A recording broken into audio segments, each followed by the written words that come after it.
Varicose veins కి సరైన చికిత్స కోసం సంప్రదించండి ఎవిస్ హాస్పిటల్. నమస్తే, వెల్కమ్ టు సుమన్ టీవీ. నేను గిరిజ. ఇవాళ మనతో పాటు ఉన్న అతిథి వచ్చేసి 2 తెలుగు రాష్ట్రాలకి బాగా సుపరిచితులు. ఎవరు తెలీదు అనే మాట లేదు, బాగా సుపరిచితులు అంటేనే అర్థమవుతుంది. అంతేకాకుండా జ్యోతిష్యపరంగా ఎంతోమందికి మంచి ఉన్నత స్థానానికి వెళ్ళే మార్గాన్ని చూపారనొచ్చు. అలాగే మనకు నిత్య జీవితంలో జ్యోతిష్యపరంగా ఎదురయ్యే సమస్యలకి కూడా ఎంతోమందికి ఎన్నో రకాల రెమెడీస్ కూడా చెప్పారు. మరి తను ఎవరో కాదు, ప్రముఖ జ్యోతిష్య పండితులు, శ్రీచక్ర పీఠ వ్యవస్థాపకులు బ్రహ్మశ్రీ డాక్టర్ ప్రదీప్ జోషి గారు ఉన్నారు. వారితో మాట్లాడదాం. గురువుగారు నమస్కారం. శ్రీమాత్రే నమః. గురుగారు, జ్యేష్ఠ నక్షత్రం అంటే జ్యేష్ఠ నక్షత్రంలో పుట్టిన వాళ్ళు పుట్టారు ఆ నక్షత్రంలో అంటే వెంటనే గండాలు ఉన్నాయి, లేదంటే శాంతి చేయించాలి, 12 మందికి గండాలు ఉన్నాయి, ఇలా ఏదో చెప్తూ ఉంటారంటే బయట వింటూ ఉంటాం కదా. సో తెలిసిన వాళ్ళ దగ్గర విన్న విషయం ఇది. అంటే జ్యేష్ఠ నక్షత్రం అంత మంచిది కాదంటారు. ఎందుకు అంత భయం అంటే ఎంత భయపడుతున్నారు? అంత భయాన్ని కలిగిస్తుంది ఈ నక్షత్రం ఏంటి అసలు? దీని గురించి. శ్రీ గురుభ్యో నమః. శ్రీమాత్రే నమః. సర్వస్వరూపే సర్వేషి సర్వశక్తి సమన్వితే భయేభ్యస్త్రాహినో దేవి దుర్గే దేవి నమోస్తుతే. శ్రీమాత్రే నమః. జ్యేష్ఠ నక్షత్రం. జ్యేష్ఠ సంస్కృతములో జ్యేష్ఠ అంటే అర్థం ఏంటంటే పెద్దది, మొట్టమొదటిది, అగ్రగణ్యము అని అర్థం అన్నమాట. జ్యేష్ఠ నక్షత్రం ఆ ఒత్తుట్టాలోనే ఉంది వీళ్ళేంటిది అనేది. జ్యేష్ఠ నక్షత్రం నక్షత్రాలలో అన్నిట్లో కూడా ఆకారములో పెద్దనైనటువంటి నక్షత్రం జ్యేష్ఠ నక్షత్రం. అండ్ సామర్థ్యములోనూ అన్నిటికైనా పెద్దదైన నక్షత్రము జ్యేష్ఠ నక్షత్రం. ఎందుకోసమంటే జ్యేష్ఠ నక్షత్రానికి అధిష్టాన దేవత ఇంద్రుడు. ఓకే. దేవతలకి రాజెవరు? ఇంద్రుడు. సో దేవతలందరికీ అధిపతి ఎవరు అంటే ఇంద్రుడు. కాబట్టి ఇక మిగతా నక్షత్రాలన్నిటికీ ఎవరో ఒకళ్ళు దేవతలు కదా అధిపతులు అవుతారు. సో అందులో ఒక 3 నక్షత్రాలు పక్కన పెట్టాలి. ఆరుద్ర నక్షత్రానికి శివుడు అధిపతి, రోహిణి నక్షత్రానికి ఎవరు అధిపతి? బ్రహ్మదేవుడు అధిపతి. శ్రవణ నక్షత్రానికి ఎవరు అధిపతి అంటే సాక్షాత్తు శ్రీ మహావిష్ణువు అధిపతి. కాబట్టి ఈ 3 నక్షత్రాలను వదిలేస్తే మిగతా అన్ని నక్షత్రాల కన్నా ఈ జ్యేష్ఠ నక్షత్రం గొప్పది. సో జ్యేష్ఠ నక్షత్రం వాళ్ళకి ఏంటంటే చాలా మంచి నక్షత్రం. నేను ఎప్పుడు కూడా ఒకటి గుర్తుపెట్టుకోండి, నేను ఏ నక్షత్రం గురించి చెప్పినా ప్రతి నక్షత్రానికి ప్రతి ఒక్క జాతకానికి 40-60 రేషియోలో గుడ్ బ్యాడ్లు తప్పకుండా ఉంటాయి. అందరికి ఉంటాయి. ప్రతి ఒక్కరికి, ఎంత గొప్పవాళ్ళైనా, ఎంత మహారాజులైనా, ఎవరైనా సరే 40-60 లేదా 30-70, మ్యాక్సిమం 30-70 రేషియో. అయితే 30% కర్మఫలం ఉంటుంది, 30% నెగిటివిటీ ఉంటుంది, 70% పాజిటివిటీ ఉంటుంది. ఈ 30-70 ఉన్నవాళ్ళు మనందరికీ పెద్ద పెద్ద వాళ్ళు, శ్రీమంతులు, వాళ్ళంతా ఈ 30-70 వాళ్ళే. సో ఈ 70-30 ఉన్న వాళ్ళందరూ కూడా మనం బిలో పావర్టీ చూస్తున్న వాళ్ళందరూ 70-30 అంటే 70% నెగిటివ్, 30% మాత్రమే పాజిటివ్. సో కొంతమందికి ఆ 30% కూడా ఉండదు, 10% మాత్రమే పాజిటివ్నెస్ ఉంటుంది. అలా ప్రతి మనిషి జీవితంలోనూ పర్సంటేజ్ ఉంటుంది. ఓకే. సో ఉన్న 9 గ్రహాలు ఏ గ్రహాలు అనుకూలంగా ఉన్నాయి, ఏ గ్రహాలు ప్రతికూలంగా ఉన్నాయని మనం జాతకం చూడడం ద్వారా మనకి క్షుణ్ణంగా తెలిసిపోతుంది. సో జ్యేష్ఠ నక్షత్ర జాతకులు ఎవరు అని అంటే వీళ్ళ జాతకంకి అంటే కొన్ని చెప్తాను, అందరికీ ఆపాదించకండి, ఇది జనరల్ ప్రెడిక్షన్ మాత్రమే. ఇలా చెప్పేసరికి ఇలా చూసి ఆహా అని మాత్రం దయచేసి జ్యేష్ఠ నక్షత్రం వాళ్ళ అలాంటి చూపులు చూడకండి. ఓకే, ఇది జనరల్ ప్రెడిక్షను, గ్రంథంలో ఉన్నదే చెప్తున్నాను. ఇది నా వ్యక్తిగత అభిప్రాయం అయితే కాదు, అండ్ నేను అనుభవపూర్వకంగా చూసింది కూడా. ఈ జ్యేష్ఠ నక్షత్ర జాతకులు ఎవరు అంటే ఎవరు ఈ జ్యేష్ఠ నక్షత్రంలో పుడతారు అంటే ముఖ్యంగా పూర్వజన్మలో రాజులయ్యి, రాజకీయ నాయకులయ్యి, హింస, ఇప్పుడు రాజు అంటే అర్థం ఏంటి అని అంటే హింస తప్పదు. ఇప్పుడు ఈ ఉక్రెయిన్కి రష్యాకి వార్ అవుతుంది, కారణము వ్లాదిమిర్ తర్వాత పుతిన్, వీళ్ళిద్దరే అని అందరికీ అనుకుంటారు, కానీ కారణాలు వేరే ఉంటాయి. కానీ ఆర్డర్లు పాస్ చేస్తుంది ఎవరు అంటే మూల ప్రధాన కారకులు అందరికి కనబడేది వీళ్ళే అనమాట.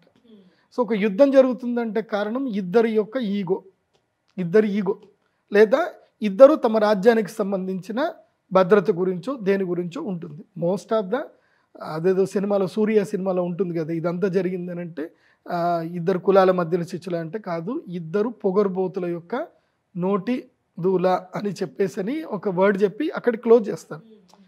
అందులో ఒక రెస్పాన్సిబుల్ పోలీస్ ఆఫీసర్గా సూర్య ఒక వర్డ్ చెప్తాడు, అది సూర్య సింగం 2 సినిమా అనుకుంటా.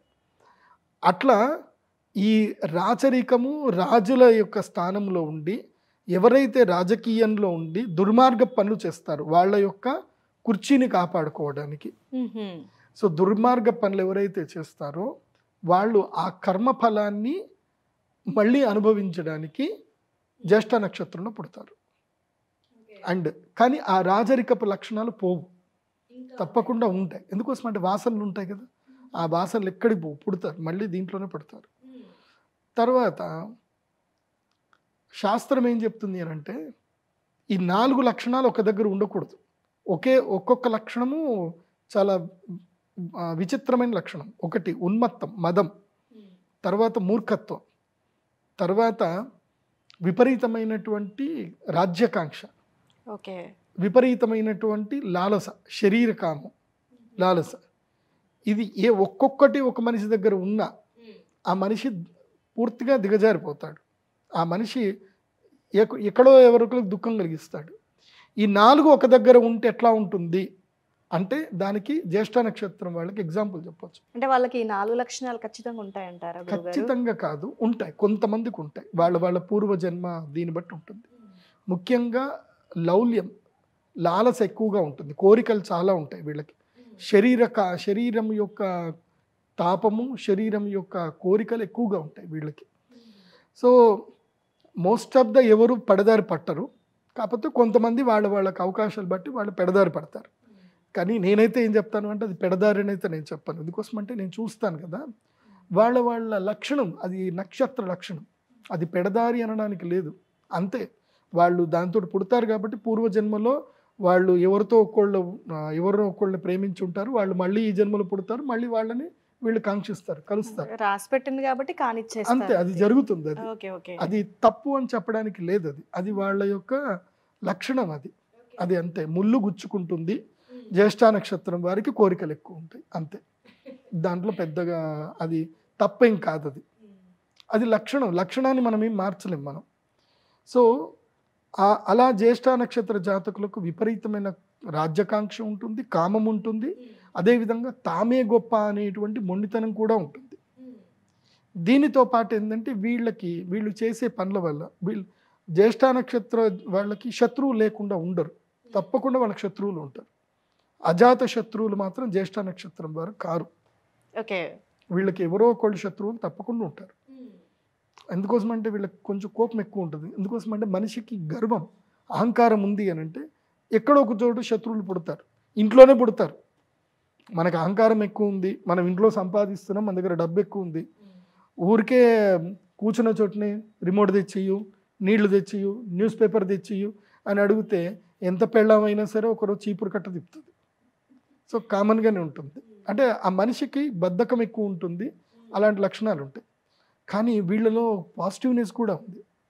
వీళ్ళలో ఎక్కడైతే కాంక్ష ఎక్కువ ఉంటుందో అక్కడ సంకల్ప బలం కూడా ఎక్కువగా ఉంటుంది, అంతే కదా. ఇప్పుడు మనకు కోరిక ఉంటేనే కదా మన సంకల్పం ఆ పని చెయ్యాలనేది. ఇప్పుడు ఉదాహరణకి సింపుల్ మీరే, లేదంటే మా సుమన్ టీవీలో ఉండే యాంకర్స్ మీరందరూ ఎందుకు పేషెన్స్గా కూర్చుంటారు, అందరు చెప్పేది మీకు కొన్నిసార్లు అబ్బాయి ఏం చెప్తున్నారా అని లోపల అనిపిస్తుంది, కానీ యు నెవర్ ఎక్స్ప్రెస్, కూర్చుంటారు. ఎందుకోసం అంటే మీకు ఉద్యోగ ధర్మం కాబట్టి మీరు కూర్చుంటారు.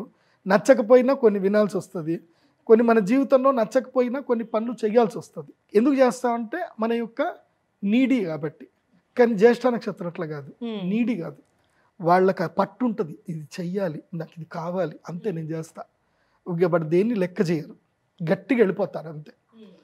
ఇంకోటి ఏంటంటే ఈ కాలు మీద నా కాలు మీద నేను కాలు వేసుకున్నా అనే ఒక కేటగిరీ ఉంటుంది కదా, అందులో జ్యేష్ఠ నక్షత్రం వాళ్ళు పక్కా ఉంటారు.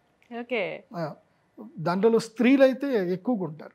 మీరు జ్యేష్ఠ నక్షత్రం యొక్క స్త్రీని వివాహం చేసుకుంటున్నారు అంటే ఫస్ట్ మీరు మెంటల్గా ఫిక్స్ అవ్వాల్సింది ఏంటంటే రోజు ఆవిడని పొగడాలి అని మీరు ఫిక్స్ అవ్వాలి. ఏదైనా సరే ఆమెను పొగడాలి. మీకు కావాలంటే ఆవిడ ఏమన్నా చేస్తుంది, జ్యేష్ఠ నక్షత్రం వాళ్ళు నీకు ఏమన్నా చేస్తారు, కానీ మీరేం చేయాలంటే పొగడాలి. నువ్వే గొప్ప, నీకన్నా మించిన వాళ్ళు ఎవరు లేరు అని అంటే నీకేం కావాలి, నీ ప్రాణం కావాలి, ఇచ్చేస్తా తీసుకో, ఇచ్చేస్తారు అట్లా. ఓకే. నీకు ఆస్తి కావాలి, సంతకం పెడితే తీసుకో, పొగడాలి అంతే. జ్యేష్ఠ నక్షత్రం వాళ్ళని ఎంత పొగిడితే, అంటే పొగడం అంటే ఇంకా భయంకరంగా పొగడాలి. పొగడ్తలకి లొంగిపోతారా లేదంటే పడిపోతారు? లొంగిపోతారు, ఓకే. అయిపోతారు. పడిపోవడం వేరు, లొంగిపోవడం వేరు. వీళ్ళు కంప్లీట్గా సరెండర్ అయిపోతారు. ఓకే. ఇక వీళ్ళకి మోమాటం బాగా ఎక్కువ ఉంటుంది, పొగిడిన వాళ్ళు ఏమన్నారు ఇంకా. సో ఎందుకోసం అంటే నేను చూస్తూ ఉంటాను కదా, ఇప్పుడు నాకు ఈ సినిమాలకు సంబంధించి కూడా నన్ను పిలుస్తూ ఉంటారు. ఈ సినిమా ప్రీమియర్ షోలు వేస్తారు, ఇదే కృష్ణానగర్లో అన్ని పోస్టర్లు వేస్తుంటారు కదా. సినిమా మొత్తం అయిపోయిన తర్వాత ఆ సినిమా సేల్ అవ్వదు, ఏమవ్వదు. సో సేల్ చేయడానికో దేనికో ప్రీమియర్ షో ఇస్తారు. మోస్ట్ ఆఫ్ ద క్యాస్టింగ్ బాగా ఉందనుకోండి, సినిమాలు ఈజీగా సేల్ అయిపోతాయి. క్యాస్టింగ్ సరిగ్గా లేదు, ప్రోమో సరిగ్గా లేదు, సినిమా సేల్ అవ్వదు. అప్పుడు ఏం చేస్తారంటే అందరిని పిలిపించి సినిమా చూపిస్తారు. దాంట్లో నన్ను కూడా పిలుస్తారనమాట. ఎందుకోసం అంటే నాకు అందరూ డిస్ట్రిబ్యూటర్లు అందరూ నన్ను అడుగుతారనమాట, గురుజీ తీసుకో అన్న వద్దా అని అడుగుతారనమాట. సో నన్ను అడుగుతారు కాబట్టి నన్ను పక్కా పిలుస్తారు.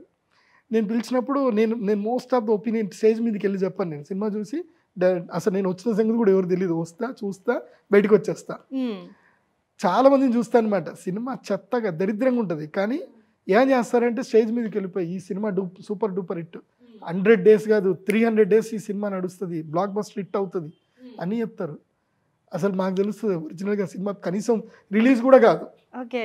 అట్లాంటి సినిమాని ఇప్పటికి నేను ఒక 70 చూసుంటా. అంటే గురుగారు సినిమాని చూస్తే ఇది నడుస్తుంది నడవదు అనేది ఏ విధంగా తెలుస్తుంది అసలు? అది విచక్షణలేండి. ఓకే. ఓకే. అది బాగా సినిమాలు చూస్తే తెలుస్తుందిలేండి. 100 సినిమాలు చూసినోడికి ఈ సినిమా హిట్ అవుతుంది పట్ అవుతుంది ఈజీగా చెప్పొచ్చులేండి. సరే, అంటే నేను అనేది ఏంటంటే ఈ పొగడ్తలు ఎక్కువగా ఉంటాయి అన్నమాట. కాబట్టి జ్యేష్ఠ నక్షత్రం వాళ్ళకి ఏంటంటే వీళ్ళు జన్మతః రాజయోగ జాతకులు. ఏంటి? రాజయోగ జాతకులు. నాకు తెలిసి జ్యేష్ఠ నక్షత్రం వాళ్ళకి 40% పాజిటివ్నెస్ గ్యారంటీ ఉంటుంది. 40% పాజిటివ్నెస్ గ్యారంటీ, దానిలో డౌట్ లేదు. అంటే వీళ్ళు బిలో పావర్టీలో పుట్టరు. వీళ్ళు పుట్టిన తర్వాత ఆటోమేటిక్గా డబ్బులు వస్తాయి. వీళ్ళు మహాబుద్ధిమంతులు, మహా తెలివైనటువంటి వాళ్ళు. సో ఈ నక్షత్ర జాతకులు ఎందుకు ఈ నక్షత్రం పుట్టినగానే వీళ్ళకి పరిహారం ఎందుకు చేయించాలి అని అంటే, ఈ నక్షత్రంలో పూర్వజన్మలో చేసిన పాపకర్మల వల్ల వీళ్ళు ఈ జన్మలో పుట్టగానే వీళ్ళకి పరిష్కారాలు చేస్తే ఆ కర్మఫలం వీళ్ళకి అంటదు అని ఋషిప్రోక్తంగా నక్షత్ర నాడిలో చెప్పారు. కాబట్టి వీళ్ళు పుట్టగానే ఏం చేయాలంటే వీళ్ళకి పరిహారం చేయాలి. 12 మందికి దోషం వస్తుంది వీళ్ళు పుట్టగానే. 12 మందికి దోషం ఉంటుంది. 12 మంది అంటే ఎవరు గురువు గారు? ప్రతి ఒక్క మనిషి పుట్టగానే 12 రిలేషన్స్ తోటి పుడతాడు. ఓకే. ఒకటి తండ్రి, తల్లి, మేనమామ, మేనత్త, తాత, 2 తాతలు, అమ్మమ్మ, నానమ్మ, తర్వాత తమ్ముడు, చెల్లెలు, ఆ తర్వాత ఇంకా చెప్పాలంటే చిన్నమ్మ, చిన్న అన్న. ఓకే. ఇలా ఈ వ్యక్తి జాతకులకు 12 మందికి దోషంతో పుడతారు. ఆ 12 మంది దోషంతో పుడతారు కాబట్టి పుట్టగానే జ్యేష్ఠ నక్షత్ర జాతకుల్ని నేరుగా వాళ్ళ ముఖం చూడకూడదు. ఈ 12 మంది ముఖ్యంగా అమ్మా నాన్న, మేనమామ, మేనత్త చూడకూడదు.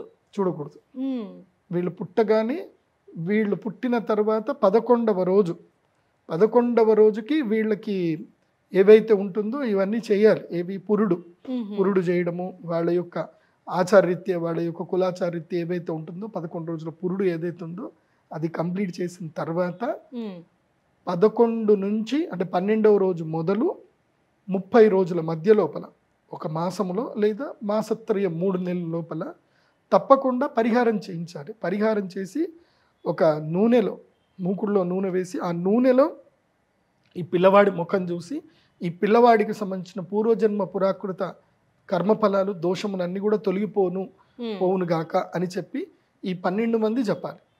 ఓకే. చెప్పి దోష పరిహారం చేయాలి. ఒకవేళ ఈ 12 మందిలో ఎవరు కొంతమంది పుట్టలేరు, కొంతమంది లేరు, కానీ ఉన్నోళ్ళు అయితే పక్క చెప్పాలి. చెప్పి ఆ తర్వాత వీళ్ళ ముఖం చూడాలి. ముఖం చూసి తర్వాత ఈ జ్యేష్ఠ నక్షత్ర జాతకుల్ని బ్రాహ్మణులకు ఇవ్వాలి. ఇచ్చేసి ఈ పిల్లవాడిని మీరు విద్యాభ్యాసము అంతా కూడా మీరే నేర్పించండి, ఈ పిల్లవాడిని బాగా తీర్చిదిద్దండి, మీకు ఇస్తున్నా మీ పిల్లవాడిని అని చెప్పేసి ఇచ్చేసి తర్వాత తల్లి అంటుందన్నమాట, అయ్యో చంటి బిడ్డడు, వాడికి పాలు ఇవ్వాలి, వాడిని వదిలేయకూడదు, కాబట్టి నేను బ్రాహ్మణులకి గోవులు ఇస్తాము, సో అతన్ని మనం తీసేసుకుందాం, నా కొడుకుని గోవుల నుంచి తీసుకుందాము అని చెప్పి గోవుల్ని బ్రాహ్మణుడికి ఇచ్చేసి మళ్ళీ ఆ కొడుకుని తిరిగి తీసుకోవాలి.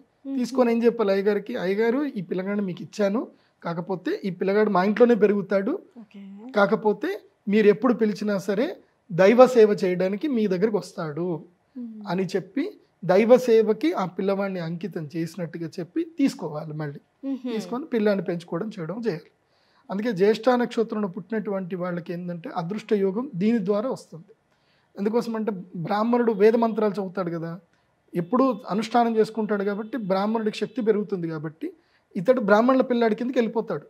సో అప్పుడే శిశుదానం చేసినట్టుగా ఉంటుంది. తీసుకోవడం వల్ల ఏంటంటే ఇతనికి వచ్చినటువంటి పాపకర్మ పంకిల మీద కూడా ఈ వంశానికి రాదు. అలా రాకుండా గోదానం, పుట్టినప్పుడే గోదానము, భూదానము, హిరణ్యదానము, తిలదానము, ఇలా కొన్ని దానాలు ఉంటాయి. ఇవి దానములు చేయడం వలన జ్యేష్ఠ నక్షత్రానికి పరిష్కారం దొరికి అప్పుడు ఇంద్రయోగ సిద్ధి కలుగుతుంది. జ్యేష్ఠ నక్షత్ర జాతకులకు జన్మతః ఇంద్రయోగం కలుగుతుంది. ఐంద్రయోగం అంటారు. ఐంద్రయోగం అంటే ఏంటి, ఇంద్రుడు ఎట్లాగైతే తన పదవిలో కూర్చుంటాడు దర్జాగా, అట్లాగే జ్యేష్ఠ నక్షత్ర జాతకులకు కూడా ఇంద్ర పదవి వస్తుంది. సో మోస్ట్ ఆఫ్ ద రాజకీయ నాయకులు, ఐఏఎస్లు, ఐపీఎస్లు, గొప్ప గొప్ప బిజినెస్ మ్యాన్స్ అందరు కూడా ఈ జ్యేష్ఠ నక్షత్రంలో ఉంటారు. కానీ జిద్దుగాళ్ళు, భయంకరమైన జిద్దుగాళ్ళు. నాకు జ్యేష్ఠ నక్షత్రం వాళ్ళు నా దగ్గర రాగానే నేను జాతకం చూసి, నీ జాతకం నేను చెప్తాను, నేను చెప్పినట్టు మీరు వింటాను అంటే చెప్తా, లేదంటే మీ ఫీజు మీరు తీసుకొని వెళ్ళిపోండి. వాళ్ళు వినరు అస్సలు. సబ్కా సున్నా అప్నా కర్నా అంటారు. అందరు చెప్పేది వింటారు, సర్లే టైగర్ అట్లా చెప్తారులే అని అంటారు, వెళ్ళిపోతారు. సో నేను అదే చెప్తాను, నీ జ్యేష్ఠ నక్షత్రంలో పుట్టావు కదా, నేను గతం చెప్తా, ఫస్ట్ గతం చెప్తా జాతకం చెప్పేటప్పుడు, ఇది నువ్వు, ఇది నీ లక్షణం కరెక్టేనా అంటే ఎస్ గురూజీ, ఆల్రెడీ ఈ వీడియో చూసే వస్తారు వచ్చిన వాళ్ళు కూడా, ఈ క్యారెక్టర్స్ అన్ని మీకు ఉంటే, సో అప్పుడు నేను చెప్తాను జ్యేష్ఠ నక్షత్రం ఇది కాబట్టి సరే నేను చెప్పిన కరెక్ట్ కదా. భవిష్యత్తు కూడా చెప్తాను, భవిష్యత్తులో కొన్ని నష్టాలు వస్తాయి, కానీ అవి నష్టాలు రాకుండా నీ యొక్క ఆలోచన విధానాన్ని, నీ యొక్క లైఫ్ స్టైల్ని మార్చాలి, అది నేను చెప్తాను.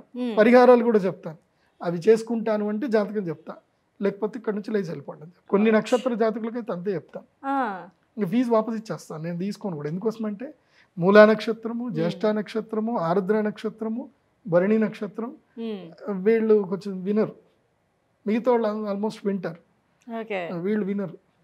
ఓకే గురుగారు, అయితే జ్యేష్ఠ నక్షత్రం వాళ్ళ పరిహారం అన్నారు కదా, ఎవరు చేస్తారు, ఎవరితో చేయిస్తే మంచిది?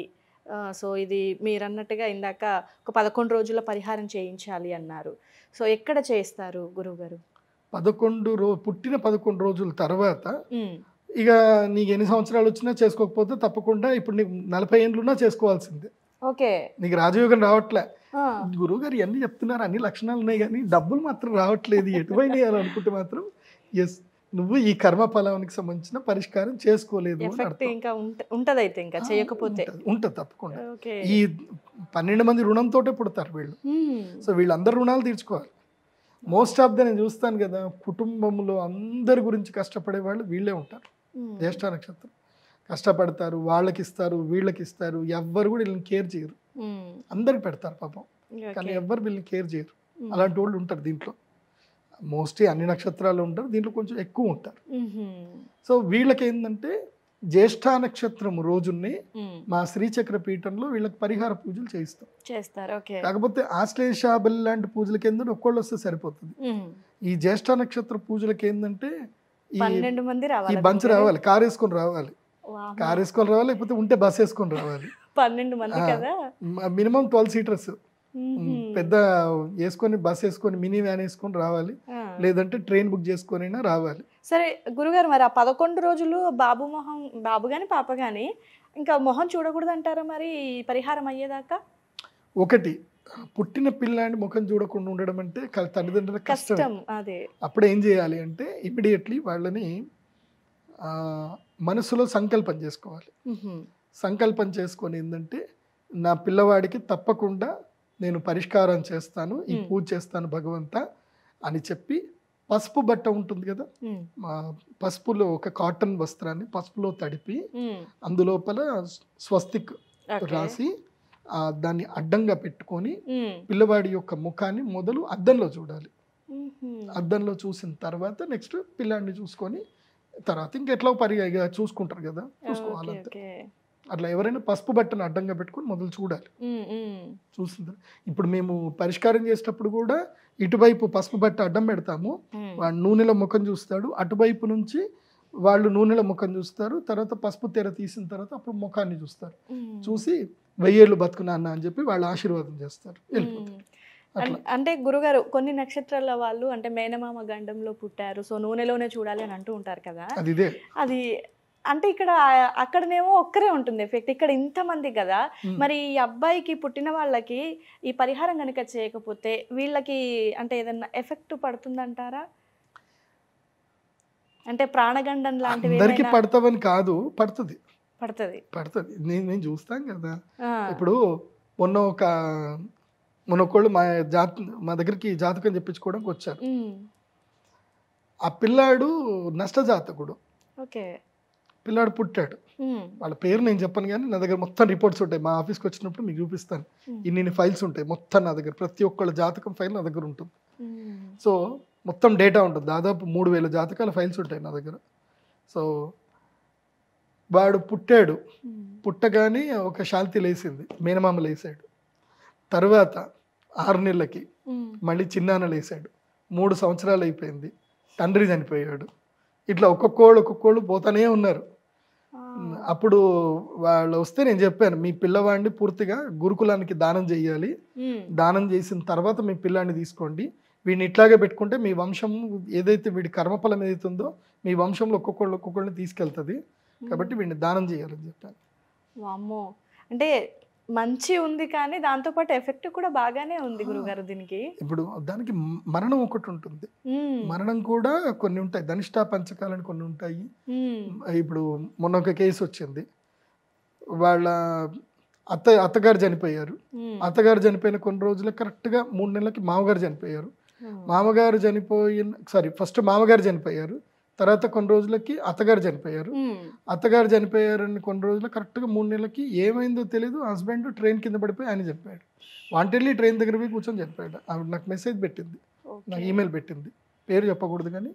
సో ఇది ఎందుకు జరిగింది అని అంటే, ఒకటి ఇంట్లో జననమైనా మరణమైనా తప్పకుండా జ్యోతిష్ శాస్త్ర పండితుల దగ్గరికి వెళ్ళి చూపించుకోవాలి. జననం మరణం 2 చూపించుకోవాలి.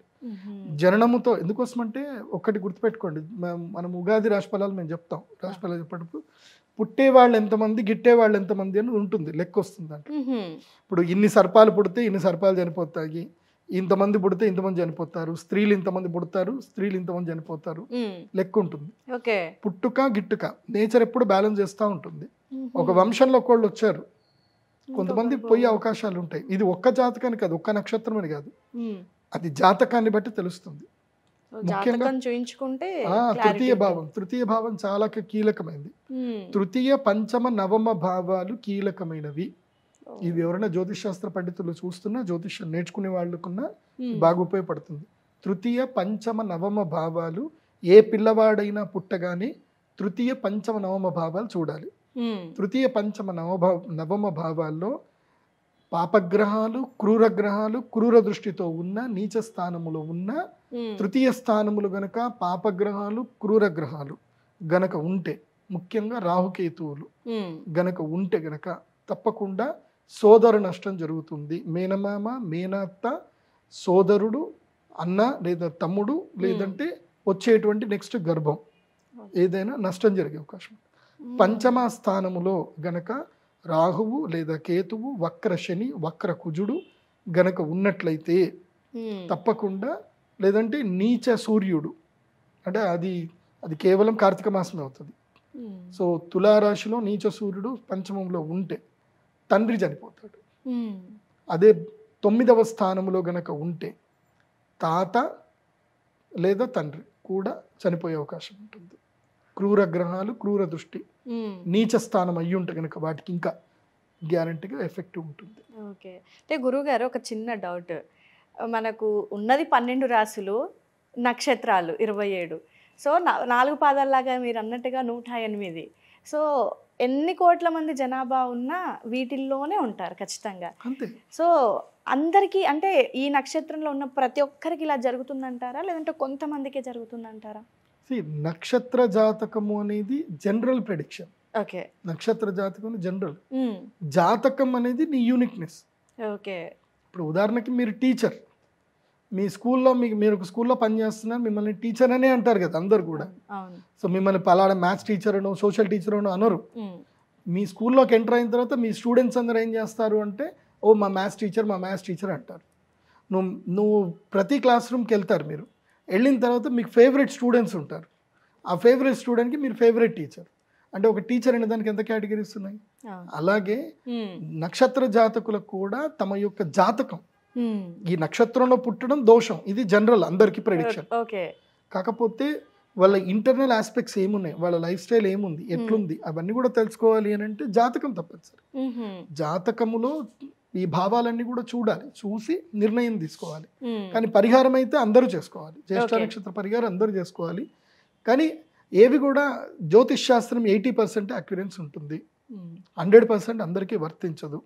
ఇంకోటి ఏంటంటే కొంతమంది వాళ్ళ పేర్లలో ఏదో, ఇప్పుడు యామిని అని పేరు ఉంది, నోయా ఈయు జ్యేష్ఠ, యామిని లేదా యమున, యతిన్ ఇట్లా పేరు పెట్టుకుంటారు. యా అక్షరం ఉన్నంత మాత్రాన వాళ్ళు జ్యేష్ఠ నక్షత్ర జాతకులు అయిపోరు. వాళ్ళ జాతకం ఏముందో చెక్ చేస్తే పుట్టినప్పుడు ఏ నక్షత్రంలో పుట్టారు దాని మీద జ్యేష్ఠ నక్షత్రం ఉంటుంది. అందుకే నా వెబ్సైట్లో మేము స్పెసిఫిక్గా హోరోస్కోప్ పీడిఎఫ్స్ మేము ఇచ్చాము. ఇప్పుడు మీరు date of birth time place enter చేసుకుంటే మీకు హోరోస్కోప్ పీడిఎఫ్ వస్తుంది. మీ జన్మ నక్షత్రం ఏంది, మీకు ఏ నక్షత్రంలో కలిసి వస్తుంది, ఏ నక్షత్రం కలిసి రాదు, మీకు ఏ వారం మంచిది, ఏ వారం మంచిది కాదు. సో మీ యొక్క పూర్తి లైఫ్లో మీకు ఏ సంవత్సరాలు మీకు కలిసి వస్తాయి, ఏ సంవత్సరాలు మీకు గండం ఉంటుంది, అన్ని డీటెయిల్స్ మొత్తం 500 పేజీలకు పైగా ఉంటుంది. ఆ డీటెయిల్స్ మొత్తం మీకు ఒక 2000 రూపాయలు పే చేస్తే మీకు ఈమెయిల్కి వచ్చేస్తుంది. చక్కగా ఇంట్లో మొబైల్ కూర్చొని చదువుకోవచ్చు. అది జ్యేష్ఠ అంటే ఏదో మనం రెగ్యులర్గా చూసే నక్షత్రాల్లో ఒకటి అనుకున్నాం, కానీ నిజంగా ఇంత ఎఫెక్ట్ అనేది అసలు తెలుసో లేదో తెలియదు. కానీ కంపల్సరీ చూసే వ్యూవర్స్ అయితే నక్షత్రం ఉన్న వాళ్ళు నిజంగా మీరు చెప్పిన పరిహారం చేసుకుంటే కానీ వాళ్ళ ఇంట్లో జరిగే మరణాలు అవ్వనివ్వండి, అంటే దోషాలు కానీ ఇంకా అది కంటిన్యూ అయ్యే అవకాశాలు ఎక్కువగా ఉంటాయని అనిపిస్తుంది గురుగారు. మళ్ళీ నేను అదే చెప్తున్నా, ఇట్స్ నాట్ ఎమోషనల్ బ్లాక్మెయిల్. మళ్ళీ అది కూడా చెప్పారు. నేను అదే చెప్తున్నా, మీకు అలా జరుగుతుంటే మీరు పరిహారం చేసుకుంటే మంచిది. ఒకవేళ చేసుకోలేకపోతారు, మీ దగ్గర డబ్బులు లేవు, పరిహారాలు చేసుకోలేకపోతారు, తప్పకుండా లింగాష్టకము, తర్వాత ఏకబిల్వం శివార్పణం, త్రిదళం త్రిగుణాకారం బిల్వాష్టకం చదవండి, లింగాష్టకం చదవండి. త్రంబకం యజామహే సుగంధిం పుష్టివర్ధనం ఉర్వారకమే బంధనాన్ మృత్యోర్ముక్షయ్యమామృతాత్. ఈ శ్లోకాన్ని ప్రతిరోజు జపం చేసుకోండి. ఎందుకోసం అంటే మీరు అందరూ వచ్చి పరిహార పూజలు చేయాలనేది నా ఇంటెన్షన్ అయితే కాదు. ఎందుకోసమంటే మిమ్మల్ని ఏదో భయపెడుతున్నారు, కొంతమంది మమ్మల్ని భయపెడుతున్నారు అంటారు. ఇది శాస్త్రంలో ఉన్నది ఉన్నట్టుగా చెప్పడం నా బాధ్యత. నేను చెప్పినవన్నీ కూడా అక్యురేట్గా ప్రెడిక్షన్స్ మీకు ఉన్నాయనుకోండి, you are into this cup of tea, మీకు ఇది మీ కప్ ఆఫ్ టీ ఇది ఉంటే రండి, తప్పకుండా చేయించుకోండి. చేయించుకోకపోయినా దైవ ధ్యానం వల్ల కూడా పరిష్కారాలు జరుగుతాయి. అందుకోసం అంటే మీ సంకల్ప బలం గొప్పది, అన్నిటికన్నా గొప్పది సంకల్ప బలం. గురువుగారు చాలా చక్కటి విశ్లేషణ జ్యేష్ఠ నక్షత్రానికి సంబంధించి చాలా చక్కగా తెలియజేశారు. చాలా మందికి ఉన్న సందేహాలని నివృత్తి చేశారు గురువుగారు. ధన్యవాదాలు. శ్రీమాత. సో చూశారు కదండి, ఏవైనా పరిహారాలు చేయించుకోవాలని మీరు అనుకుంటున్నా, అలాగే గురువుగారిని నేరుగా కలవాలనుకుంటున్నా, pradeepjoshi.com వెబ్సైట్ని విజిట్ చేయొచ్చు.